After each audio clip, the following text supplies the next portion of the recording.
First King chapter 11 verse 7.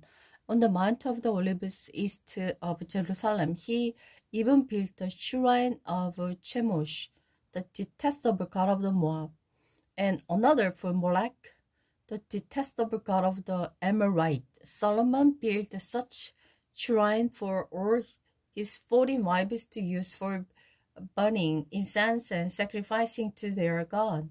The Lord was very angry with Solomon, but his heart had turned away from the Lord, the God of Israel, who had appeared to him twice.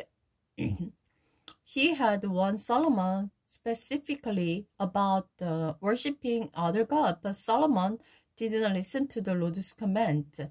So now the Lord said to him, "Since you have not kept my covenant and his disobedience my law, I will surely tear the kingdom away from you and give it to one of your servants. But for the sake of your father David, I will not do this while you are still alive. I will take the kingdom away from your son. Even so, I will let him be king of one tribe for the sake of my servant David, and for the sake of the Jerusalem, my chosen city, Solomon's enemy." Then the Lord raised up the Hadad, the Amorite, a member of the Edom's royal family, to be an enemy against Solomon. Years before, David had gone to Edom with Moab, his army commander, to bury some Israelite who had died in battle. While there, the Israelite army had killed nearby nearly every male in Edom. Joab and the army had stayed there for 6 months, killing them. But Herod and a few of his father's loyal officers had fled. Hadad was a very small child at the time.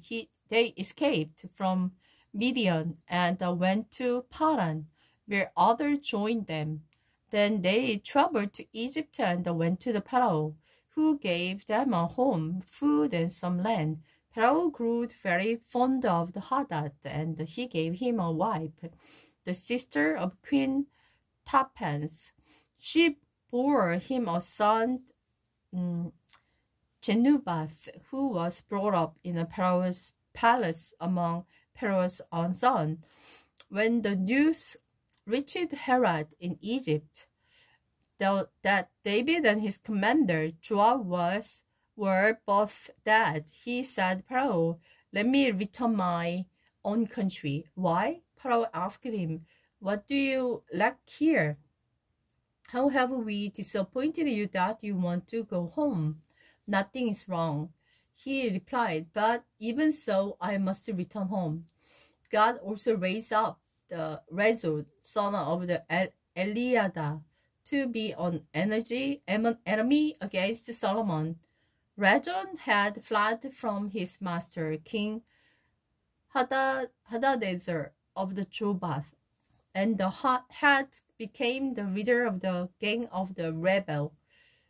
About after David conquered the Hadadezer, Rezon and his men fled to Damascus, where he became king.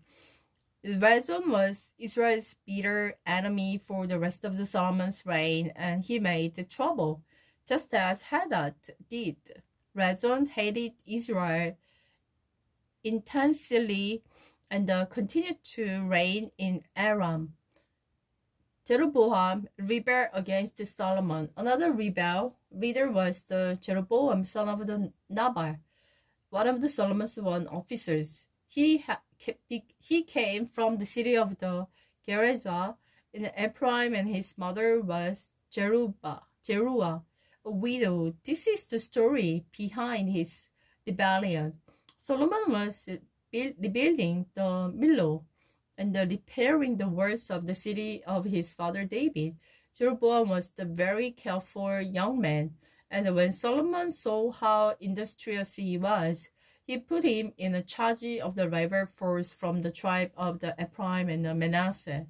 One day, as Abraham was leaving Jerusalem, the prophet Ahijah from the Silo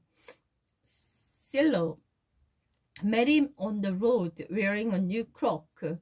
The two of them were alone in a field, and Ahida took the new cloak he was wearing and tore it into the 12 pieces. Then he said to Jeroboam, "Take 10 of these pieces, for this is what the Lord, the God of Israel, says. I am about to tear the kingdom from the hand of the Solomon, and I will give it 10 of the tribe to you, but I will leave him 1 tribe for the sake of my servant David and for the sake of the Jerusalem, which I had chosen out of all the tribe of Israel. For Solomon had abandoned me and worshipped Eshohodek, the goddess of the Edonians, Chemosh, the god of the Moab, and the Melech, the god of the Amorite.